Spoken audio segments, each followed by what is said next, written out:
بعدها الأهلي أصدر بيان أقوى من تصريحات إيفان توني. واحد اللي كتب أساسا تقرأ خطاب الأهلي تحس إن اللي كاتبه حرارته اتش مولع، استياء وتضررنا وآلية اختيار الحكام، نفس خطاب الهلال بعد الفتح.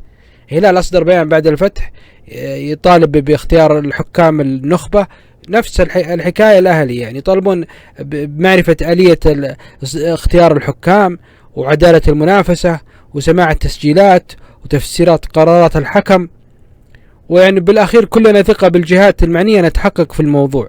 صراحة كلام قوي من إدارة الأهلي، وهي من حقها أنها تدافع عن حقوق النادي. يعني الأهلي شايف أنه انظلم قدام الفيحة، محللين التحكيم كلهم قالوا في ضربة جزاء للأهلي لم تحتسب، فالأهلي يعني طالب عن حقه. يعني معاقبة إيفان توني ممكن يعاقب إيفان توني حقيقة، يعني المباراة الجاية مباراة الأهلي والنصر، فغياب إيفان توني عن مباراة الأهلي والنصر متوقع، وإن كارثة على الأهلي لأنه هذا أهم لاعب في الأهلي ومهاجم الأهلي وهداف الأهلي، فممكن يعاقب ويوقف صراحة. يعني هذه مشكلة الأهلي قوية. الأهلي عشان يرجع ويعوض في الدوري لازم يفوز على النصر.